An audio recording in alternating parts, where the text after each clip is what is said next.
Ang daming gustong mag-VA pero puro soon na lang. Soon pag ready na ako, soon pag may laptop na ako. Pero alam mo ba, walang perfect time. Kasi minsan, habang inaantay mo yung perfect time, nawawala na yung opportunity. Isang example dyan, 2 years ago, 3 years ago, kung nag-start ka na mag-social media manager, malaki yung value mo. Pero hanggang ngayon pa rin naman mataas yung value. Pero mataas na yung chance na kaya nang gawin ng AI agents yung mga ginagawa ng mga social media manager. So kung matagal mo nang gustong mag-VA, ito na yung sign mo. So promise, this could change your life. So nung una, akala ko rin kasi is scam yung mga work from home, 'di ba? Kasi pag inisip mo, paano ka ba kikita kung nasa bahay ka lang? Diba? Sabi pa nga nung iba, ano ka mag-work, nasa bahay ka lang, paano ka kikita dyan? Pero nung tinry ko, syempre, experience, di ba, legit.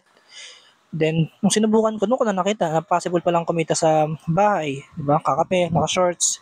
Kasi dati naman, parang hindi pa ganun ka normal na mag-work from home. Kasi kadalasan, ang alam lang natin na trabaho is corporate, di ba? Pupunta ka sa kumpanya or other stuff.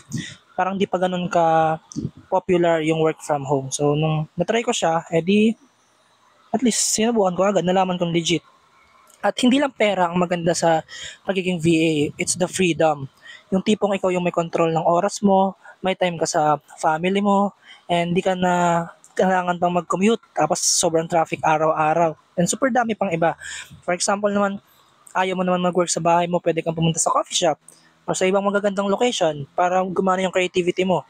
So, yun. Bilang VA, natutunan kong pwede ka palang kumita ng malaki kahit di ka din graduate.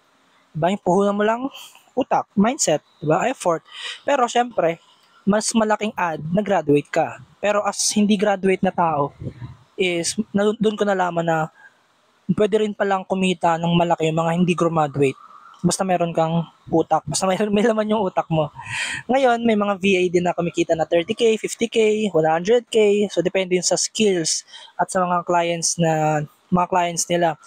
At yung mga dating nagtatrabaho ng mga 8 to 5, ngayon, pwede ka na mag-work sa sarili mong time. Kasi as freelancer, yung ibang freelance, meron yung ginagawa. Diba? So, ayun. Gets ko rin naman na minsan nakakatakot magsimula kasi wala ka pang experience, wala kang laptop, wala kang alam. Gusto ko lang din i-share sa inyo. Wala rin naman ako experience dati. And then, nag-aaral lang ako ng nag-aaral. Hanggang may nagtiwala sa akin isang client, then doon ko pinarove na kaya kong gawin yung mga ine-expect niya. Then, alam mo ba, lahat ng VA is, katulad ko, nagsimula rin naman sa wala. So, huwag ka matakot kung wala ka pang experience. Lahat naman ng mga may experience na ngayon, wala rin naman sila experience nung nagsisimula sila. Pero meron silang knowledge. At hindi mo rin kailangan maging expert agad. Kasi ang in-expect ng iba, dapat expert na ako sa ganito, dapat alam ko na to, alam ko na yan. Ang importante lang, may knowledge ka at magsimula ka. Kasi along the way, doon mo na mabubuo yung expertise.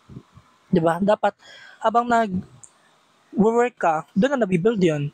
So, wag kang puro balak lang. Dapat anuhin mo na. Mag-start ka na kaagad. Kasi as long as nagpapatagal ka pa nagpapatagal, nagbabago na yung market. Yung mga AI pumapasok na, yung mga valuable dati na mga skills, kaya na ngayon gawin ng mga AI, so bumababa na yung value nila. Eh kung nag-start ka na, yung alam mo ngayon, napagkakakitaan mo na. Kasi nga, dito sa ganito nating industry, fast-paced siya. Mabilis siyang magbago. Mabilis siyang, kung yung nagwo-work last month or last 5 months ago, pwedeng wala ng value after ilang months. For example, may mga administrative task na kaya nang gawin ng mga AI. 'Di ba? So, ayun, mag-start ka na. Baka yung mga inaaral mo or mga alam mo, bila ng, 'di ba? Parang lumipad na yung opportunity. And super daming benefits ng pagiging VA, yung freedom, growth, financial stability, and most of all, yung peace of mind. Kasi peace of mind financially, sana yun. Peace of mind na malaki yung kinikita mo. And then, yun lang. Ang dami pa. Diba? Ayun yung mga gusto ko i-share sa inyo.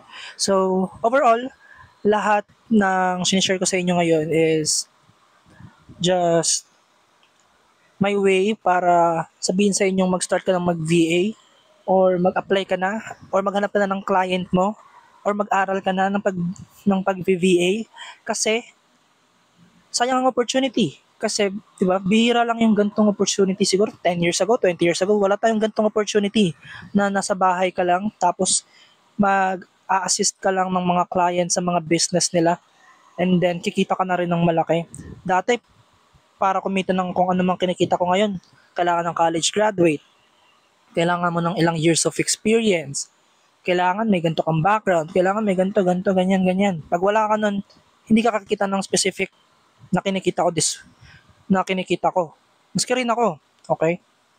Pero ngayon, kapag meron kang knowledge, konting experience, pero mas better pag super dami mong experience sa specific skills na ginagawa mo or ina-applyan mo. So ngayon, pag meron kang knowledge at skills, then kaya mong gawin yung pinapagawa, kahit wala na silang pake sa college degree mo eh. Wala silang pake nun. Basta as long as magawa mo yung pinapagawa nila, hire ka na. Bibigay din nila sa'yo yung sahod. Diba? Kaya ngayon, habang ganito pa yung opportunity natin dito, diba? Habang di ba tayo sinasakop ng AI, i-grab nyo na, mag-aral na kayo na mag-aral. I-take advantage nyo na yung gantong klaseng way to earn money. Diba? Kasi mataas din naman yung chance pag kumita na tayo ng malaki. Kasi ngayon, ang ginagawa ko, or gagawin ko rin sa future, kayo rin, ang gagawin nyo ngayon, or gagawin nyo rin in the future, kapag malaki na yung kinikita nyo, of course, mag-create kayo ng iba pang source of income gamit yung pera nyo. Kumbaga, pag-work nyo yung pera nyo para mag-make pa ng another pera. Kasi in the future, darating din naman tayo sa point na ayaw na natin mag-work. Di ba? Parang, kasi paulit-ulit na, nakakapagod na. Ang gusto na lang natin, gawin yung life. Di ba? Mabuhay na lang. Pero may source of income pa rin. So ngayon, habang malaki yung income natin, dahil dito sa opportunity na ginagawa natin, yung pera na yun, ipag-make pa natin siya ng more money. Mag-create pa tayo ng another source of income. Para in the future, di na natin kailangan mag-work. Yung mga expenses na binabayaran natin, nako-cover na siya ng mga ginawa nating source of income na galing sa sahod as virtual assistant. Di ba? Yun naman yung end goal eh. Hindi naman tayo habang buhay mag-work. Di ba? Hindi naman tayo habang buhay mag-assist ng client. So, meron dapat tayong exit goal o di kaya meron tayong end goal. Diba? Mahirap naman puro ka work, 70 years old ka na, virtual assistant ka pa rin. Pero wala namang masama doon. Pero, di ba? Ang sarap lang siguro sa pakiramdam pagdating mo ng 30 years old, super dami mo ng source of income.